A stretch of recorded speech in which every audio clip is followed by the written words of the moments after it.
by Shenanigan Sports Pub. Hold the Mayo.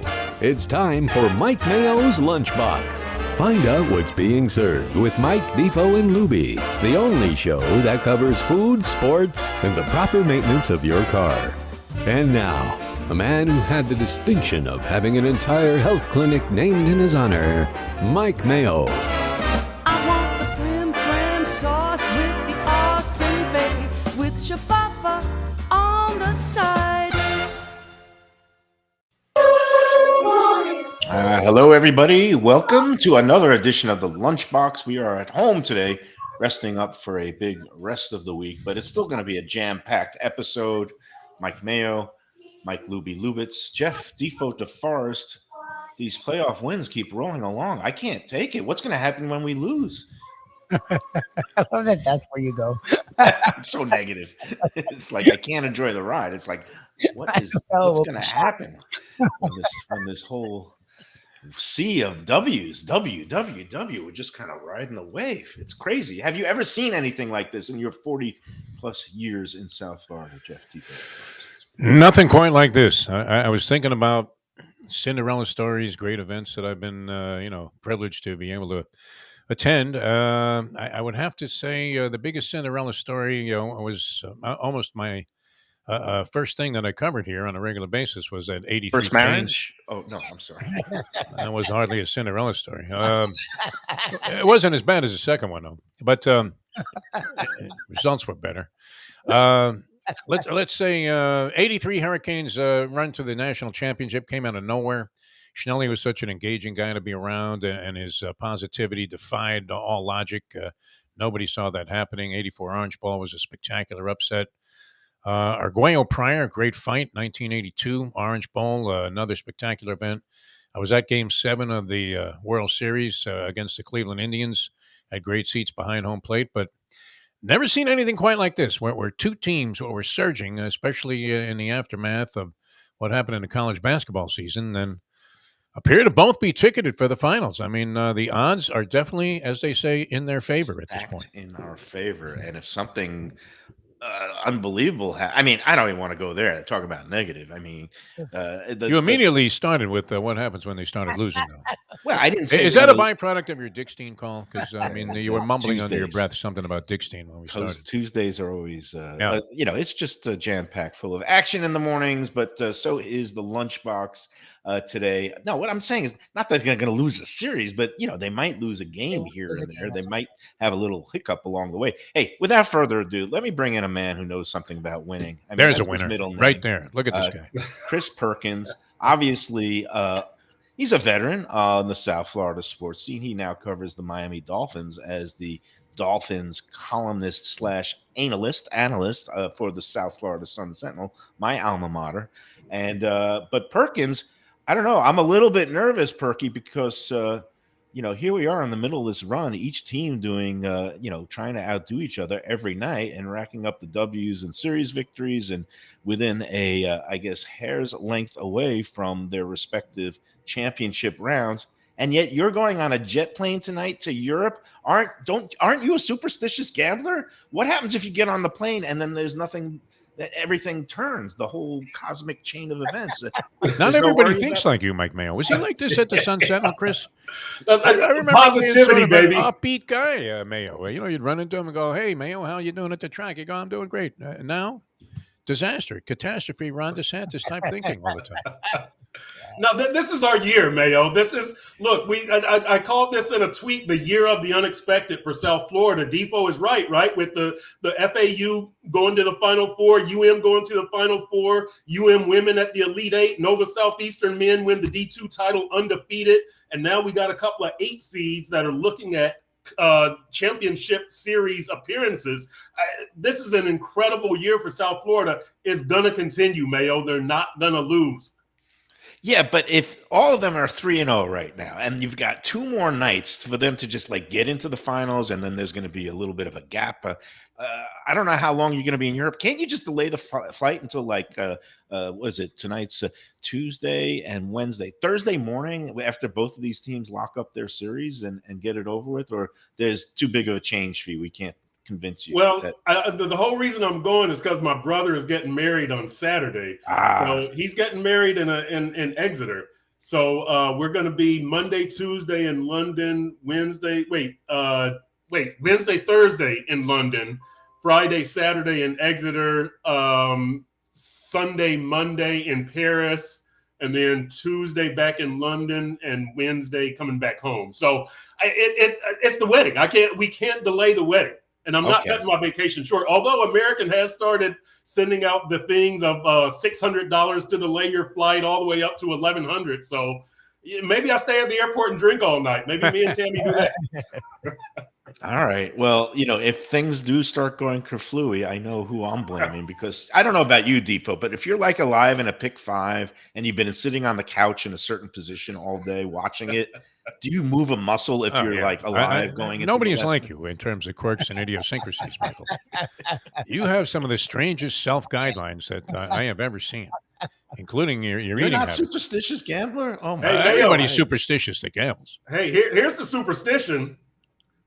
The perk here. I'm cutting it off this afternoon. Here's why. I don't want to go through the TSA thing of so now you've grown your hair, you've changed your identity, and you're going to Europe. What are you trying to hide? So I'm cutting it off so that I look like I do on the passport. But that's a superstition. It's been this is like 4 weeks of growth, or 5 weeks. What prompted that? Is that your playoff beard, basically? You know what? It's laziness. It's off-season laziness. I wasn't filming any videos or anything like that, so I let it That's go one for more like 5 thing. days. Now you're going to shave your head. Don't you know the hockey superstition? You don't shave the playoff beard until you lose in the playoffs. Oh, my God. It's superstition versus the TSA. The TSA wins. And in the state of Florida, they've just come out with this thing saying that there may be certain biases and prejudices in play here when you travel. If you're of a certain persuasion, yes. But everybody knows Perkins is usually clean shaven. Yep. The fact that he has gone 4 weeks. I didn't recognize him. When did this streak begin? Did it happen to coincide with the beginning of these unprecedented playoff runs by both teams? Yeah, right. 4 weeks ago. So yeah, probably right around. I know. I shouldn't even bring it up. I think we all know what's going to happen now. For the first time in history, not only is an NBA team going to blow a 3-0 lead, I guess for only like the 4th or 5th time, an NHL team is going to blow a 3-0 lead, and it's going to be back to Loserville in South Florida. Oh, and we're going to have to blame Chris Perkins. All right, I'm completely insane. Obviously, things are skewing in our favor, and I'm going to have to get this negativity out of me. Maybe I need to eat some carbs. This keto thing driving me a little bit nuts. Perkins, before we get into what you're going to eat in Europe and Exeter, that's an aristocrat there. He's getting married in some fancy university town. Yeah. Very nice. Does your brother live and work there? Or why Exeter? Yeah, he's a missionary there. Oh, wow. Yeah, he's been living there since in England since '95. He used to live in a small town called Teignmouth, on the mouth of the River Tyne, Teign. And so now he lives in Exeter, and then I think they're moving to a small town called Lapford. So yeah. Okay. So you having a sibling that's a missionary is about as big an upset as me having a grandfather who was an Orthodox Jewish rabbi. But so be it. These are the things that happen in life. Obviously, they chose different paths. Let's talk sports. Which of the teams are the bigger surprise to you at this point, or is it just all a push at this point? I'd have to say that I want to say it's the Panthers, because the Panthers are the team that really took the risk, right, with the Huberdeau and Hornquist. They kind of took part of their core out. The Heat is kind of the same core. And they were the number one. Both of them were number 1 seeds last year. But yeah, I got to say the Panthers, but just because they made such earth-shaking moves, and when they come in at number 8 after making those moves, you're kind of like, I'm not sure, and there they go. I mean, it's just absolutely and knocking off one of the best teams in NHL history right out of the box. It's incredible. So, but the Heat is right there, getting the Heat doing this without Tyler Hero and being getting a big boost from the 4 undrafted guys, right? Duncan Robinson and Gabe Vincent and Caleb Martin and who am I leaving out? Struess, was he Strus, drafted? Max Strus, Max Strus. Yeah. So No. the Panthers by that much, I would say. Okay, and why they seem to not any national respect, even after our own unlying eyes have seen what we've seen for the last 4 or 5 weeks. And usually the narratives, like on something like this, would be both of these teams suffered bitter disappointments last year after exceptional number one seeding seasons. The Heat lose game 7 to the Celtics to narrowly miss the finals. The Panthers fall on their face after being the President's Trophy winners, and now they use those failures as motivation this year. And here they are, fueled with desire. But no, we're getting like, how is this possible? These teams suck. They only have a 3% chance of winning the series. They are a bunch of misfits, and they deserve no respect, even after they win 2 series. I mean, am I wrong? Am I seeing something? Even last night, Wayne Gretzky, after the Panthers pitched the shutout and got the goal, said, "Oh, I think the Panthers deserve to win the game. I'm sorry, the Hurricanes deserve to win the game. They played better. They were the better team last night." I was like, really? Then how come Bobrovsky pitched the shutout and the Panthers were the only ones who were able to get a goal in net? So I give up. I don't understand. Everybody hates South Florida. What do you know? I'll say this, and you guys correct me if I'm wrong. There's not a whole lot of sexiness to either of these teams, the Panthers or the Heat, right? Like if LeBron or Dwayne was here or Pat Riley, that's one thing. But the Jimmy Butler, yeah, he's good, and Kachuk, yeah, he's good, and Bobrovsky, but this isn't LeBron. The Denver Nuggets are kind of going through the same thing, right? That they feel that they're overlooked, but Yeah. That's kind of the same deal. They have no star power. So LeBron is the bigger story. And LeBron says he's thinking about retirement. And so instead of the Denver sweep, LeBron is the big story today. But, you kind of need a little sexiness to you. And neither the Heat nor the Panthers have any, unfortunately. Well, I could boost the sexiness right now by removing my shirt like I did last week, but I'm not going to do that. No, I'll keep it on.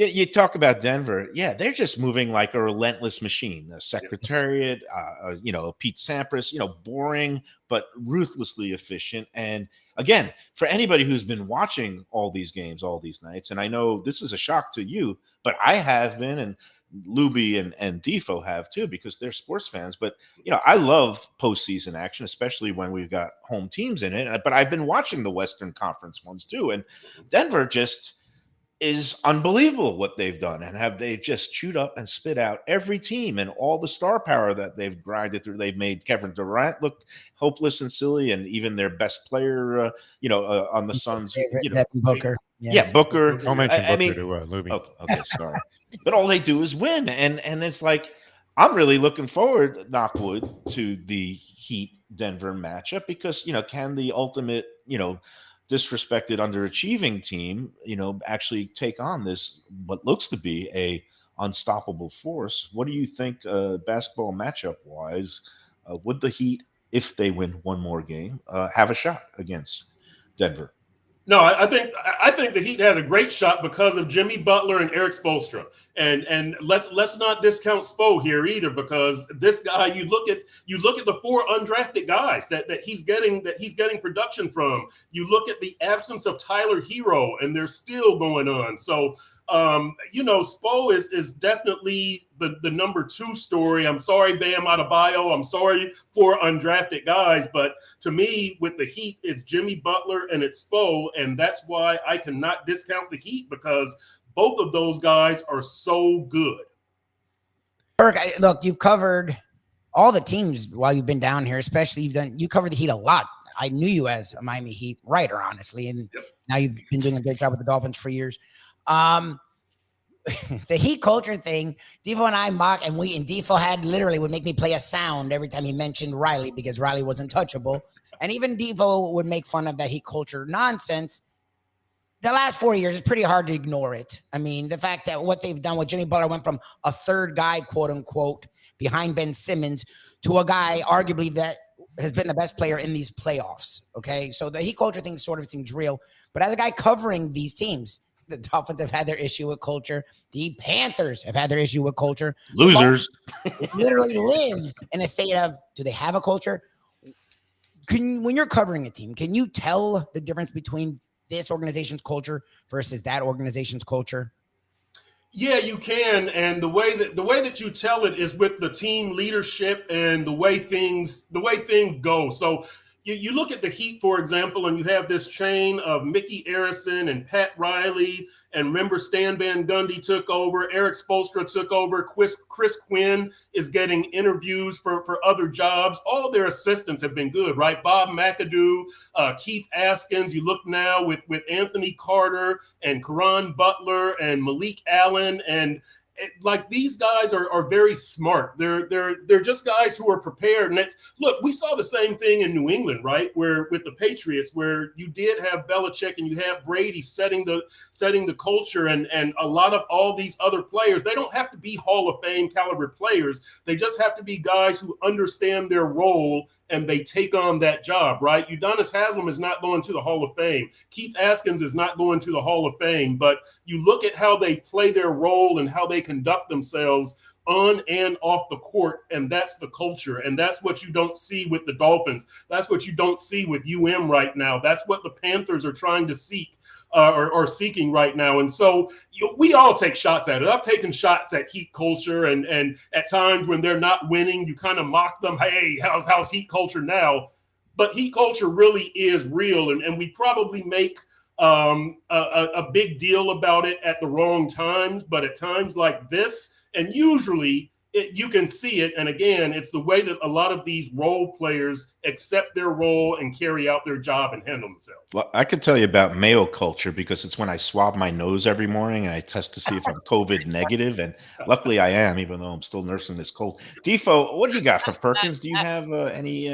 Well, I'm anxious to see. I mean, a common thread with Denver and Miami is the Scott Hastings Bowl, as he played a prominent role with both teams early on with the Miami Heat, when he might have been our best player or second best player in the expansion year, even though he averaged 2 points a game. And then, of course, was a mainstay in Denver. I actually think, I mean, the Panthers, I give them a legitimate shot at this point to win the Cup. I don't see, watching those Western series, I'm not sure what to make of what power was laying out in the West there between the Las Vegas Golden Knights and the Dallas Stars. Both appear to be beatable teams, and probably not as talented as the teams the Panthers have already beaten in Boston and Toronto. Watching basketball, it's hard to go against the Denver Nuggets the way that they're playing as a team. And I don't know that Heat culture is enough to overcome it.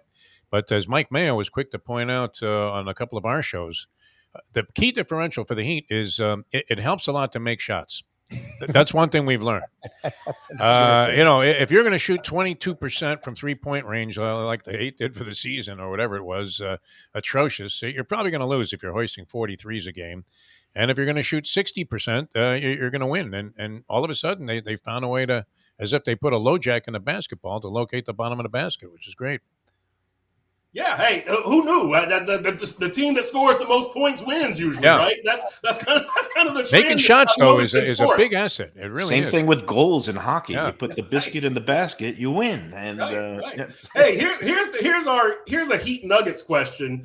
What is your menu for every game? Like game one, do you start off with like a bison burger and some gator bites? Like what are we doing here, Mayo? How are we handling this series? How are we approaching this? Well, since the name of the team is Nuggets, I would think you'd have to get like bison nuggets or those Rocky Mountain oysters and fry them up or something like that. Yeah, Rocky Mountain oysters and and some and a Cuban sandwich for game two. Yeah. You got to set a game by game menu for both series. I'm going with the Miami menu all the way against Denver. Denver, though, you could eat a lot of weed, I guess, in all those cafes.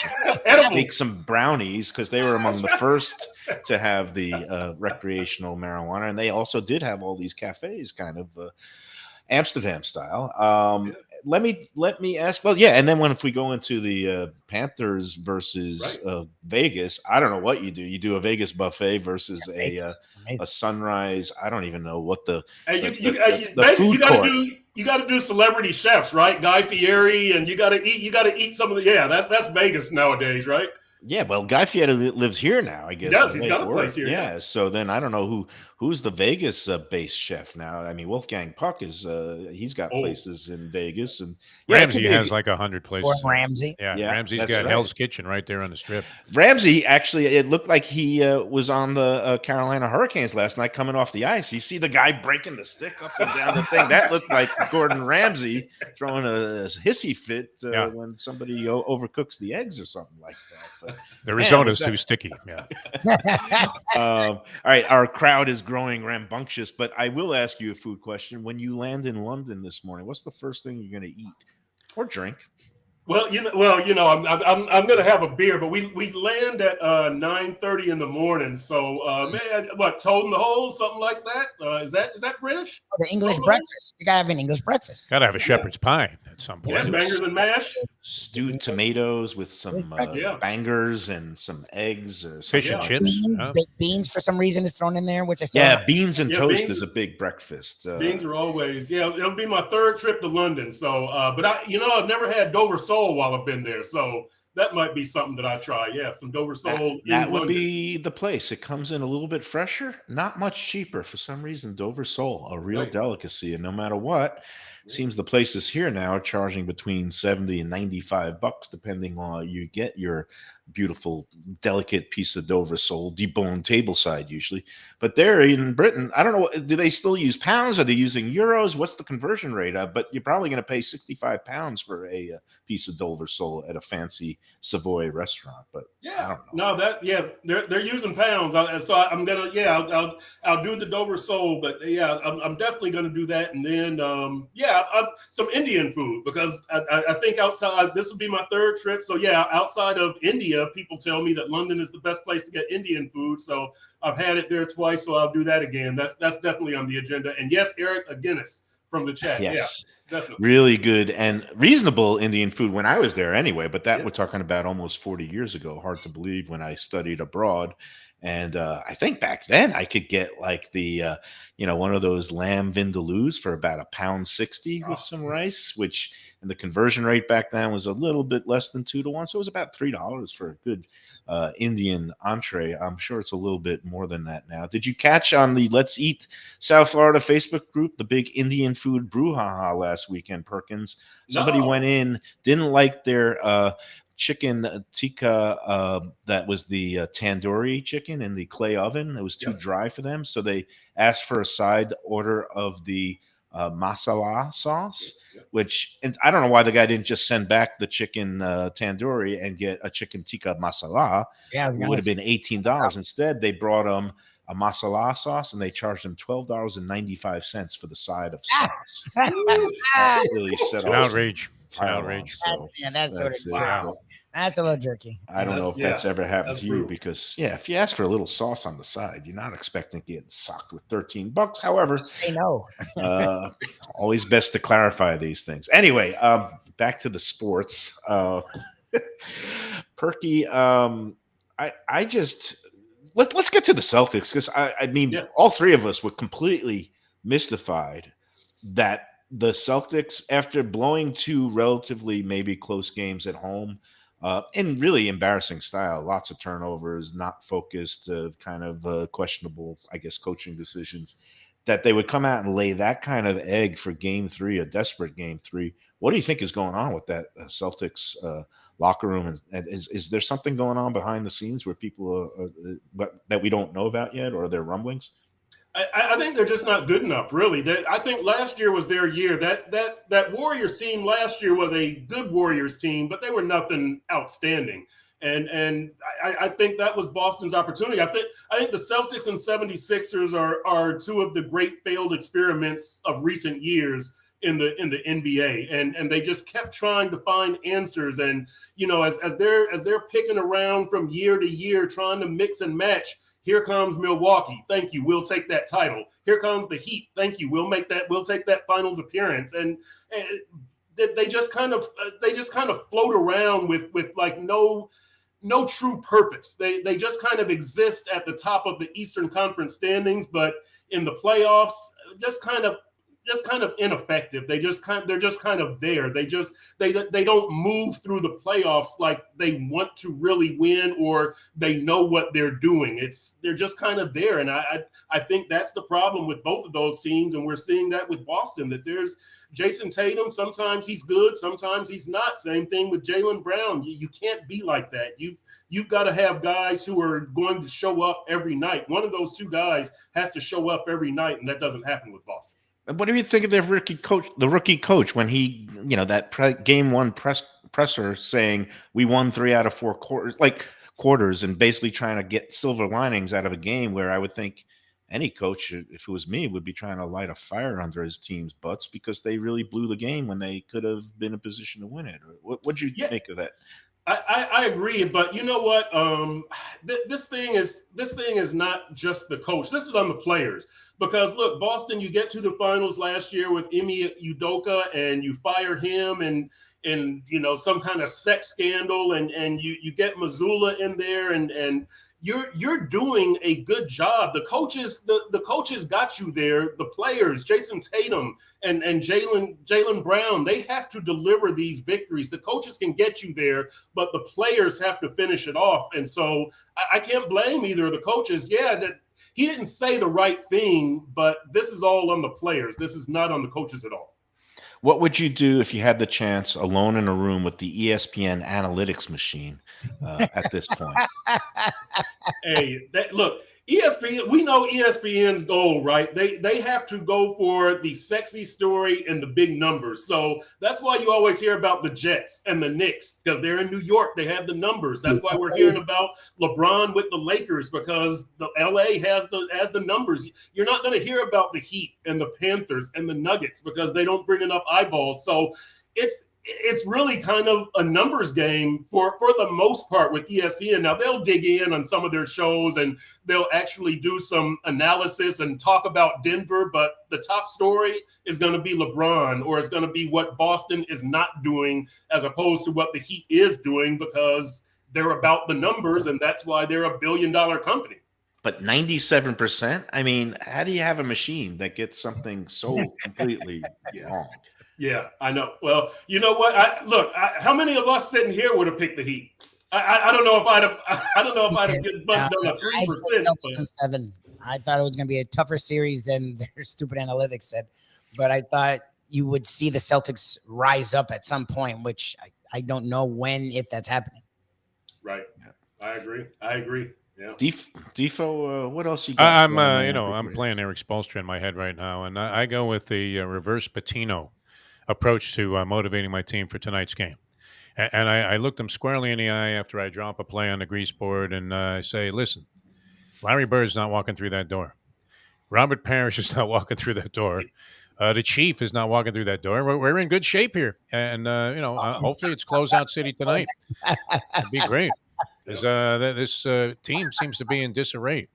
The Boston Celtics, always tough to say. You guys have been covering teams on a regular basis. Always tough, Chris and Mike. You did this too, where you followed a team, on a regular basis as a beat writer, and people would speculate, oh well, he's lost a locker room or this, that, or the other thing. But it does appear that there's some discord there, and I have not seen a team that was of a championship caliber at a crucial moment throw in the towel like the Celtics did. And would you agree with me, Chris, that was the skankiest bunch of pasty white guys that they've ever seen when the Celtics brought their scrubs in? Like Muscala. Where was Scalabrini? I mean, who were those guys? They looked like they picked them up at a bus stop in Beantown somewhere. I mean, they have nothing beyond the top 7, that's for sure. That, you know what? I was looking at those guys and I was like, wow. So this is Boston's bench, huh? I don't see Boston. Look, I'm sure they play. I don't even know if they can get on the bus. I just don't watch Boston at all. Yeah. No, I was shocked because it's like they went to an Indiana cornfield. They were able to clone Larry Bird, but with none of the basketball talent. How do you do that? That's like what a bunch of bricklayers those guys were. Oh, man. They didn't look like they were NBA players. They really didn't, except for the fact that they were tall. And you would have never thought that. Defo keeps saying that they were all the Celtics. He could see them floating in Biscayne Bay, but I said no. They sank like the bricks that they were shooting all night. They were at the bottom of the bay. All right, we're going to see what happens. All right, one last thing for you, Perkins. Well, I'm going to do two last things, and thank you for your time. I know you got to get busy packing.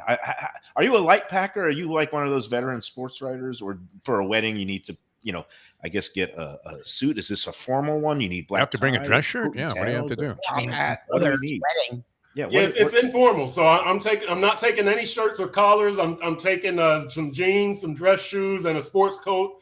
But it's a 7-day trip.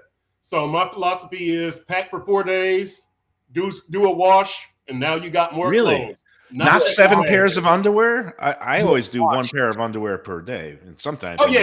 Yes. The socks and the underwear. Yes. Depending on the Indian food.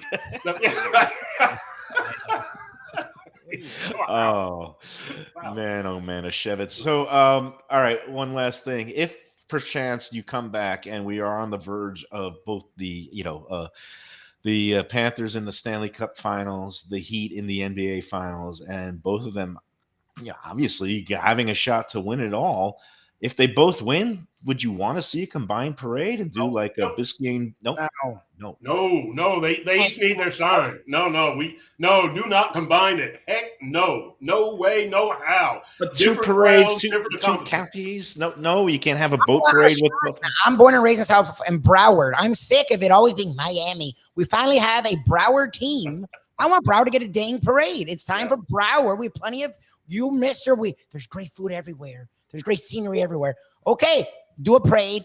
You guys talked about down 75, like Defo said, or out in down east, Fort Lauderdale. I want us to get our own parade. Let Miami have theirs. I'll go to it because I'm a Heat fan. But the Panthers in Sunrise deserve their own parade in Broward. Well, Vinny Viola and those guys talked about a boat parade up and down the New River a million years ago. Okay. And, I wouldn't mind. I would want to see have both teams do multi-stop celebrations and then combine it with everything. Go to every county, including Tallahassee, and bring some drag queens with you because this is just unbelievable. If both these teams win. Drag queens will be falling off of the floats. That'll be great. Make them wear tops and everything. No cleavage. But I don't know. I'm just giddy, Perk, because we've been here a long time. We've been through a lot. We've seen some good and bad, but we ain't never seen anything like this. And when you throw on top of it the appetizer course of an FAU-UM Final Four, this is just complete insanity, right? It is. You know what? There was, if I'm not mistaken, I think on April Fool's Day, you had UM and FAU in the Final Four, and it was I think maybe the Heat and the Panthers were both playing. UM baseball was playing Florida State. I think the Florida Derby was that day. The women's final of the I want to call it the Miami Open, but it was just a great day. You can look it up. I think it was April 1st, but it was like an all-time day in South Florida where we had so many events going on, and the Miami Grand Prix was just ahead, and so it's a great time. That's what I'm getting to. This is a great year and a great time of year for us here in South Florida, for all of us who have been here for so long. Yeah, I don't know that we've ever seen anything like April and May. What we've seen, and now we're seeing into June, but May absolutely fantastic time. And oh my God, Perky, could it be? Will this be the year the Dolphins will get to the Super Bowl too? Push all the chips in the table, baby. Year of the unexpected. Just push them all into the middle of the table. All the parlay winnings of all those money lines. That Mario Crystal Ball, all of them. UM too. That's really dreaming. Nice. There's the national championship. Come on. Is the national championship game here this year? Is it in Miami? FAU versus Miami. That's what it's going to be. Football. No, it'll be maybe UCF versus the FIU. Yeah, FIU. All right, Perk. Safe trip. Have a good trip. Wow, that sounds exciting. Have a blast. Yeah, eat something good for me. I'm on keto. And now you made me think about not shaving, Mayo. I got all this responsibility on my head now. You better shave. You don't want to take your chances with all TSA. Yeah, it's all right. Good luck doing a wash there in Europe also. Hard to find a laundromat. It really is. They have those little machines that you don't know how they fit all their laundry in. It's like the Yeah. size of a thimble. It's crazy. All right. All right, Thank you, guys, see friend of the show, Chris Perkins. Enjoy your time abroad, and we will bring the teams home for you. And if they are still playing when you get back, all your fault. We know. He's bailing out at the moment of truth. What are you talking about, man? Yeah, Good it's for him. Big crazy. sports guy, most exciting time in South Florida sports history in terms of just the multiple opportunities there are. And this guy's going to a wedding. You got to be kidding me. I don't care if it's your brother. You got to cancel. Yeah, no, I understand. Family comes first. Right. Hey, so for these next couple of nights, when we have these potential series clinchers coming up, I would say a good place to go is Delaware Chicken Farm and Seafood Market. You could Yes. kind of, Hey, you got Memorial Day on tap with the barbecues. Come on. and that too. Yeah, how can I forget? Big 3-day weekend coming up. Don't know if there's going to be any sports games going on locally while the big holiday weekend is here. But again, you can go to Delaware Chicken Farm and Seafood Market. We're going to be there Thursday afternoon at noon for our once a month visit. We're going to be talking to the great people from Performance Food out of Miami, and they're going to be spotlighting their pork products for barbecue grill season, including ribs and chops and all kinds of good pork. I love porky goodness, and it's keto friendly, so that's good for me. Yeah, good dry rub ribs with none of that sweet molasses, no sugars in there. That's me these days. And Delaware Chicken Farm and Seafood Market has all the things you need, no matter what your dietary needs at this point. They have great, good, healthy, low-fat fish, along with the fresh seafood, things like the shrimp from Key West, and crabs, the blue crabs, Maine lobsters live, lobster tails from Bahamas and Florida, whatever you want. They've got the chicken, the poultry, the steaks, of course, sausages, house-made, the fish dip, and the salmon dip. You can't beat the service, selection, quality, and pricing that you find at Delaware 4191 North State Road 7 in Hollywood, just across from the old Seminole Classic Bingo Parlor. Doug Carter, the owner, been there for, since the early 60s. It's amazing, this kind of staying power, and people have been going there for decades like myself. We love Delaware. Go in there and tell them that the Lunchbox sent you. Chicken, burgers, ribs, sausage. I mean, all the stuff you like to put on a grill.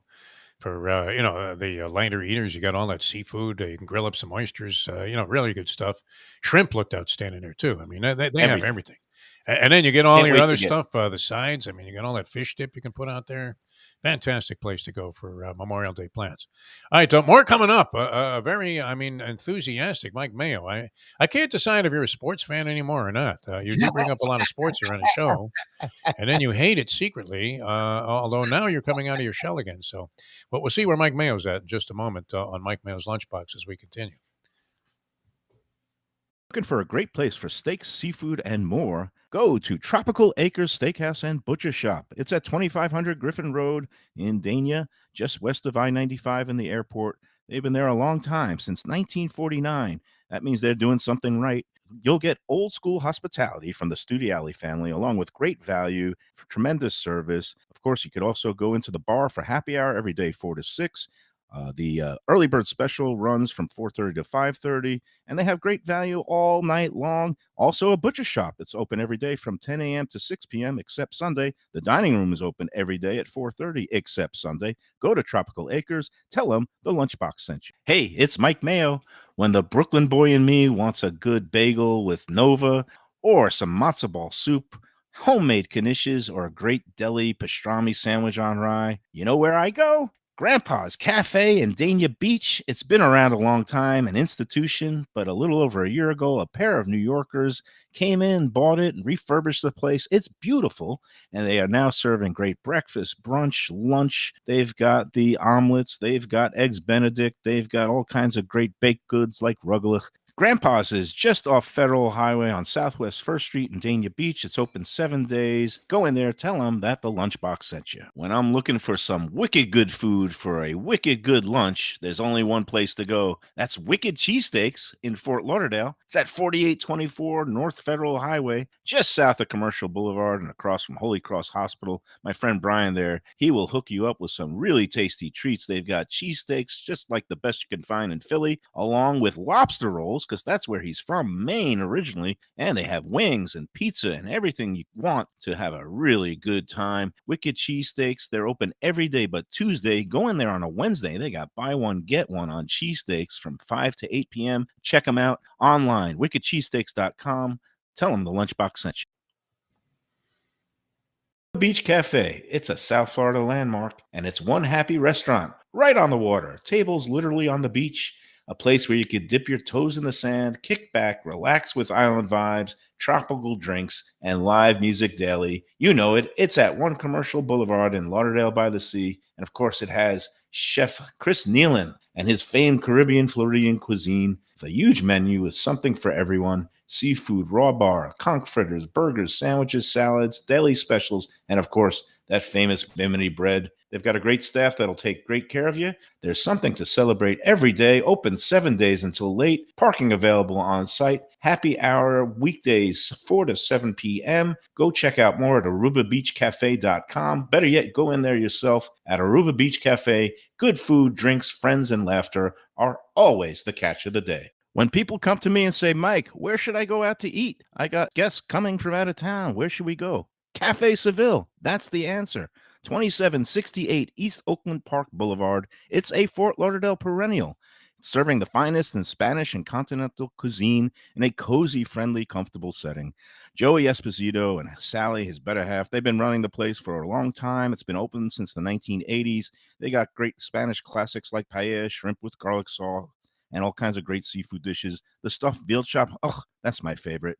Go to Cafe Seville. It's open every day but Sunday at 5 p.m. for dinner. Tell them that the Lunchbox Mayo and Defo sent you. Do you like burgers? Do you like wings? Do you like late night food and sports on big screen TVs and cold beer and friendly vibe and great people? Then you want to check out Shenanigans, 1300 South Federal Highway in Dania Beach. Go to Shenanigans, you get yourself all the good stuff, the fresh fish every day, the black and grilled wings, and of course, the kitchens are open late. Go there, tell them that the Lunchbox Mayo and Defo sent you. All right, we're back on the Lunchbox. Thanks again to Chris Perkins. We did go heavy on the sports, but let's face it. I mean, if you're not excited about this, then you're not a sports fan. That's And I guess that's fine. We do have people in the crowd and audience that are more into the food. So here we go. It is time for Mike Mayo's keto-friendly lunches. And today we have a glorious egg salad that I just whipped up this morning, fresh, with organic eggs that are now getting cheaper by the day, thankfully. The regular store brand eggs are down below $2 at my Walmart neighborhood market, down to $1.70, which is great. Publix, not so great, $3.33 for their store-bought brand, but I go a little bit upscale. I get my organic Pete and Gary's eggs. I think I spent $4.99 on it. And I know this is thrilling for everybody, but I've got a nice celery stalk loaded up with egg salad. And here we go, Mike Mayo feasting on the non-carby goodness of egg salad. And so when is this keto thing done? Because you turn into a vegan. You know how the vegans, they can't let you go a minute without knowing how great they are for being a vegan and how delicious their beans and arugula is. French fries and Twinkies are also It vegan. is. When are you done with this? Because you've turned into vegan guy. Like everything's about. You said keto 6 times yesterday in front of our 2 hosts. It was embarrassing what you were doing yesterday again. Dude, I mean, it really was. You're viewing this all wrong. I mean, It's been 3 days. this is not like a destination. This is not. This is a lifestyle. You know, it's there's no beginning and end point. It's There a are many journey. things that are lifestyles that I wouldn't consider. This being one of them, I guess. I mean, it just seems so odd for you, especially doing the show we're doing. Sit here. You couldn't just eat less of whatever it is that you were eating before. No. You have Where to I have no embarrass us carbs. at every place that we go now. And unfortunately for Lubie and me, I mean, it does take away a little bit from the experience because everybody's capitulating to your demands, and we're not on board with this thing. All right, here's the story. I ballooned to a weight that even embarrassed me, and it was, these never-ending feasts and going to Runway. This part's 84, good, like though. I 4 mean, times a taking week. some concern over your overall general health, I think is favorable. We're in favor So of let me that. give you- Yeah. Now, when I began this journey, Journey. a You little sound like over- you're on a bachelorette. What is this? 3 days. You stop eating like a pig, is what you're saying. No, I still eat like a pig. I just cut out all the carbs, and now it's nothing but proteins and cheese All and right. Well, the eggs. minute you have a slice of bread, you'll go right back to whatever weight it was you No, were before. no, That's the no. problem. I got You're celery locked caught in my now throat. on a It's very get a little ugly dangerous, here. sordid, unhealthy path, my friend. I don't understand. You're sick all the All right. time. I mean, you need to change this up, Mike Mayo. I mean, you really do. Here's the story. So I bought the scale. I lost my scale in the flood. That's the a great good flood idea. of Likely story. 23. Yeah. Where's the scale? I So when lost I it. bought the scale, I was almost at 242, and Oh, this was that's high, after yeah. almost a full week of eating keto. I'm guessing I started at about 245 or 246 because it was bad. It was bad, my friends. I was like, you saw me. I was eating 5 meals a day. No, it was insane. ridiculous. When you went for a pizza and then went straight from the pizza spot to another To pizzeria, another pizza spot, and then going to pastry, and then going to another Yeah. happy hour with pizza. I mean, and that was- I don't know. You portray Dick Steen as a completely different type than what we see him as. And you're saying that he's been a negative influence on your eating, but it's all you. he You control encourages me. everything. Well, all right. So the bottom line is, since I've gone to the carb-free, mostly carb, I eat fruits. Okay, like I think any fruits and vegetables are fair game for any healthy diet, because the hardcore keto people won't eat fruit because it has sugar. There you and go. I say natural sugars are fine. I could have that in moderation. Anyway, after I got the new scale and I got on it on Monday, I was down to 239. So I'm guessing I'm Wow. down about 5 pounds good. in All a right. week. And Are you doing any exercise in conjunction with this besides? yeah. I did a That's little bit of awesome. walking yesterday and the day before. I mean, I was sick all weekend, but I did a little bit of a walk yesterday. So now what I want to do is, my birthday and Father's Day fall on the same weekend. So for this gap between Mother's Day and Father's Day, basically, I wanted to go keto and see how much weight I could lose. I don't want to set any numbers or goals because I historically am a complete failure when it comes to Everybody is. following You're not through. alone. Yeah. But I just want to do this, see where it leads me in 5 weeks. I'll have my Father's Day and birthday festivities, and then go back to keto for the entire summer, with little bits and pieces here and there for show and artistic purposes. I will maybe allow myself a cheat day. You want to put the once show every on 2 weeks. hiatus for like a few months? No. All right. No, but I do want to just see where this takes me. And again, there's all kinds of disgusting concoctions I can eat on keto that will definitely not detract from what our viewers typically expect. Can you from go a get Mike like a Mayo. pound of boar's head roast beef at the supermarket and just Yeah. down it all? I could down that. All right. I could boil a dozen eggs and just eat them whole, like Cool swallow Hand a Luke, dozen eggs exactly. whole. But right now, I'm gonna have delicious egg salad. And meanwhile, I need to talk about how Joey killed me last night. I went into Seville for a great meal, as I always usually do. Don't you? So So you were off of this thing just as recently as last night, is what Yeah, you you said. No, I wasn't off of it. okay. Hold on, let me tell you. I went keto. Look, where's a You place didn't that's mention really this to easy? Joey. Don't you eat Embarrassed us stuff? there too, Whatever did you? Stuff is never Yeah. not carb infused.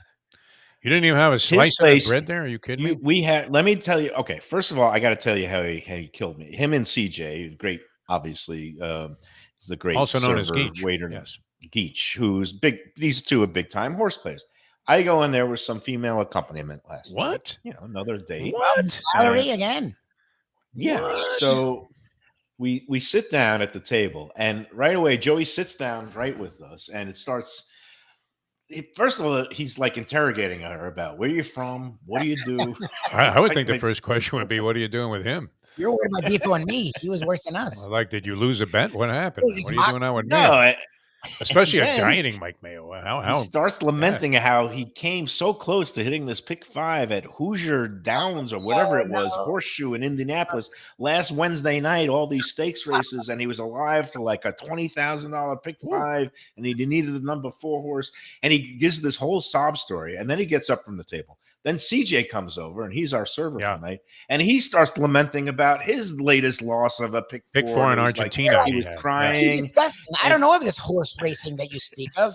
I've never, perchance, spent a day at the track. That's not something I would The ever. woman get an impression that maybe you were a sick and then- degenerate, and that's My female accompaniment looks at me and says, "So, what do you like to do besides betting on horse Yeah. racing?" And I said, I don't do Play that. poker? Yeah, Exactly. I don't do that. Play poker. So she saw her entire Absolutely social slaughtered life me. being occupied by And then I your said, I obsession. like to take long walks on the Oh, beach. Jesus. I like movies, Did you bring a puppy poetry, dog that you borrowed like Defo did in Yeah. college? reading. I've never read a book in a whole maybe decade, but I do like reading lots of magazine articles. Oh my God, eat and So, gamble. That is so how, right. how cold was the Green Eyed goodbye? Girl. No, well, the thing was because I'm Did you still pick her up nursing and my drop cold. and drive her there? Or I did. We're not getting into all the full inquisition. All I know is that I'm not 100% healthy, and I didn't want to infect anybody around me. So, basically, This is our third time together, I'm, right? The third experience. I'm not giving. Did she run out of the details. I car? won't- Did she run out of the car when you finally No, parked in front no, of the place? Get away! She's heading for the hills. She's going to North Carolina for the weekend. What did she have? We don't care what you had. I mean, you could have had a piece of fish, right? That would have worked. You know what I like about this woman is she loves to share. She's a sharer. Oh, yeah. And when I go out to eat, She ordered a veal to me, chop, it's an the essential stuffed veal part. chop. We didn't. Did I say anything about that? I said she likes to share. Okay. So first we shared the Pulpo Santa Fe, the octopus and the Santa Fe. That's good. Yeah. sauce. I did not have any of the bread basket, that lovely That's a warm disgrace. bread That's basket. a weird. And then we split a couple of the beautiful fish specials Nice. from off the All board. right. She had the branzini francese Ooh. with a little bit of crab meat Always on good. top of it. Jeez. And I had the Gruppa Costa Brava, which is a nice piece of sauteed grouper with some fresh tomatoes and olive oil and keto friendly. I didn't have Stop. all Please the don't use that tomatoes. word again. Just do your diet and shut the bleep up about it. Oh all my right? God, Eric just came up with it. I hope it works out. Yeah, it's keto friendly. Wow. What do we My sing God. in Mayo? That's the name of the show. Whenever we do the show, I don't know what shows we're doing, but at least we have good names. Love at First Bite. That's 100% the dating. You're like a Jehovah's Witness the way you're pushing this, where think some keto guy is a pounds on your four-letter door word? at 7 a.m. and goes, "Hey, would you like a copy of our new pamphlet here, Awake?" And you're like, Hey, someplace awake. else that's very keto friendly, and I might go tonight. Stop. Jeff Defo DeForest. Stop. Go somewhere. Have All right, a Atkins cheeseburger friendly. on a bun, something. South Beach friendly. South Beach Carbone? Yeah. Talking about my friends at Tropical Oh, okay. Acres All right. Steakhouse. They'll take care of you. It's a Tuesday night. It's half price wine night. Wine not so keto friendly, but those martinis half price happy hour in the bar. Very keto. Please don't friendly. mention keto to Jack and any of the staff.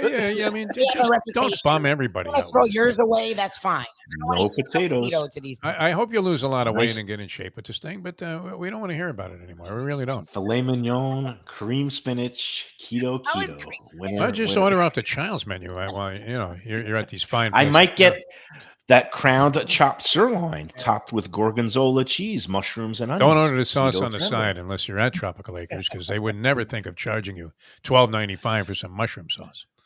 No, well, no, and this is where you get, I guess, a food person like yourself. It's not marsala sauce like the marsala Oh, yeah? wine Okay. with mushrooms and an Italian. Something else. This is Indian masala. Yeah, and what's it's that? not marsala. Masala is a very intricate spice blend that also uses some yogurt and. Oh, well, then they had every right to ghee. charge this woman for $12.95. What are you talking about?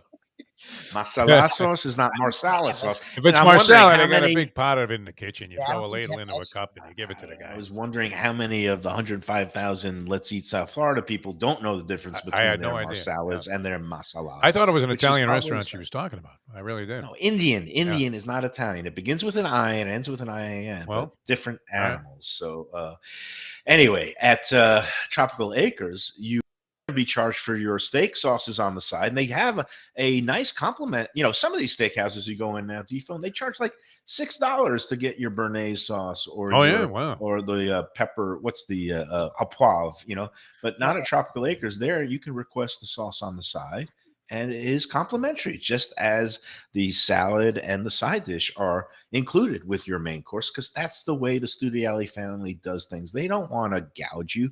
They want you to leave happy and fulfilled no matter what you're eating, whether it's an all meat and vegetable diet, or if you're going to be going a little bit on the carby side of the street with some of their great baked potatoes. Can't beat those.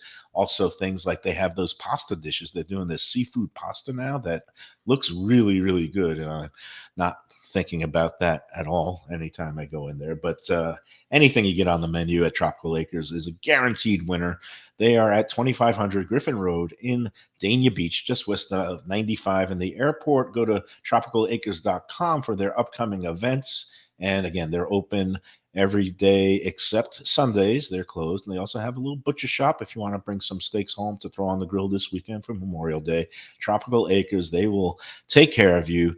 Been in business since 1949. Half price wine night tonight and half price happy hour in the bar every weekday from 4:30 to 6:30. Go in there. Tell them that the Lunchbox sent you. All right. The show formerly known as Mike Mayo's Lunchbox, now known as Keto Mike's Happy Hour, will continue in a moment.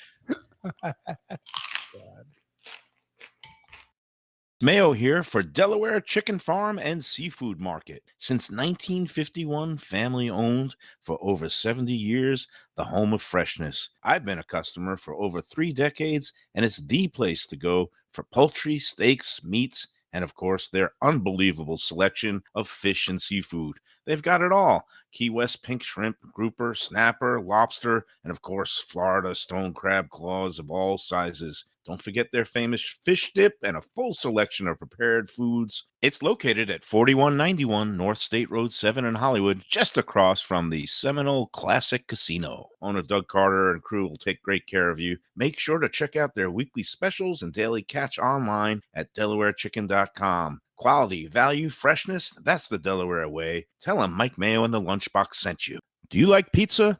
Who doesn't like pizza? Well, my spot for pizza is the Pizza Spot. It's in that little bit hard to find Riverside Park neighborhood of Fort Lauderdale, but it's totally easy to love. It's at 601 Southwest 12th Avenue, New Haven style, a pizza from Wade and Reese. It's a lovely outdoor spot. You could also pick up pies to go at 754-779-7788, 754-779-7788. Again, they're open every day but Monday for lunch and dinner. Some of the best pizza I've ever had.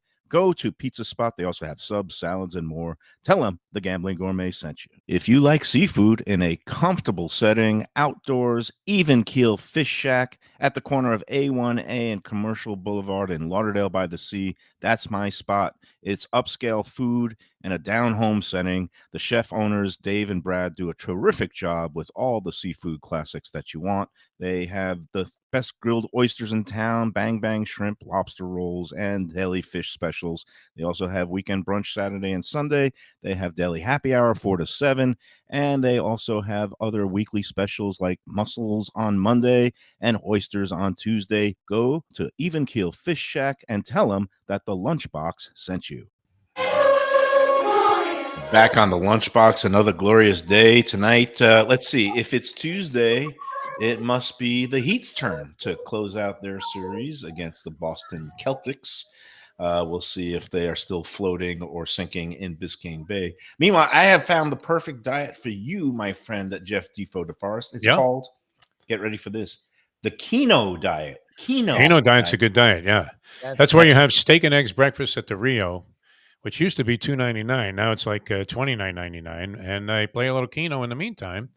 And hopefully you hit on the way out the door there as you're waiting to catch a flight out of Las Vegas. It involves going to any bar or tavern or restaurant that has a Keno screen up in the corner. And this is not limited to Vegas because have you seen this? I've been in like little taverns in New York, like outside of New York City, where they have, I guess, a state-sanctioned Keno lottery game. Good luck on those machines. And they run it like every 5 minutes. So talk about coast-to-coast hypnotizing action. I once went in there before a Heat Knicks when it was during a playoff series, and I was covering the Knicks practice sessions up at SUNY Purchase with Barry Jackson, and we ran into one of these little, it was like a little tavern bar that had pizza and burgers, and that day we went in there and I saw they had Keno, and Barry Jackson was like, "Oh, that's gambling. I wouldn't do that." And I'm just sitting there playing. Hanging with Barry had to be exciting. He is Mr. Electricity. I filled out a card with my like 3 lucky numbers, and I just played 20 straight games, and I just sat there during lunch just looking at the board every 5 minutes. So it was great. So that's the Keno diet, and I think that would be a good. Right up Defoe's alley. Yes.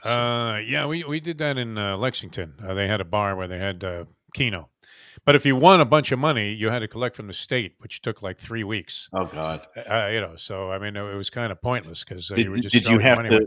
Did you have to prove that you were the same gender as your birth? Yeah, I assigned mean, gender, it wasn't quite DeSantis time there, but I would imagine that they're bordering on the same right wing, Actually, uh, Kentucky has interesting line of thinking. dynamic Yeah, because they have a Democrat governor who I think vetoes things that the Republican legislature send through good. all the All right. time. Well, that makes North some Carolina sense. has the same dynamic. Yeah. Isn't Kentucky they're like us, where they have 2 of the top 8 pieces of work? Like, isn't it McConnell and Rand Paul, or it's 2? Yeah, Kentucky's a little Hey, backwards. we're out of time today Yeah. because we don't talk politics.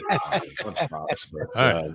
we do thank Chris Perkins. I wouldn't have pegged his brother as being a missionary in Exeter, England. Would have been the last guess. I would have of 100 with me. I thought he was like the What does your last brother of do? Yeah. the British royal family and would have a top hat and a monocle for the wedding affair or something like that. But sounds like it's Sounds gonna like be a fun trip, though. I mean, does. heading for London for the next I'm week. jealous. That'll be awesome. Yeah, he's going, and then he's going across the pond into Paris, and that's always a good time Nice. with his woman. So again, thanks to Chris Perkins, and if it all goes kerflooey from here, which it won't, we're going to close it out tonight, right? What's predictions, everybody? Prediction time for tonight's game? I really don't know. We'll see. You love just passing the. I think the Heat will win tonight. I don't do. like- What I see from both teams so far, and I see for the first time like real killer's instinct where the Heat aren't taking nights off, and when they do get an opportunity, they just want to finish it. And why Press it tonight. Why take the chance and have to go back to Boston and give them any sense of hope? Let's just get it done tonight, and just hope they could keep hitting every shot, which doesn't seem feasible, but who knows? You make, if you make enough of them against the Celtics team, maybe you'll end up on the right side. So, all right, Defo, what do you say? It's going to be a win? Look for the Celtics bodies again in Biscayne Bay in body bags, and I think they'll be run right out of the building. I don't know that it's going to be a blowout, but I see the Heat fighting it like they have in every game, a way to win the game. Yep. I guess it all depends on the bench, but the Heat bench, that is, because the Celtics. Well, when you shoot 70% on a high volume of threes, you're going to win the game.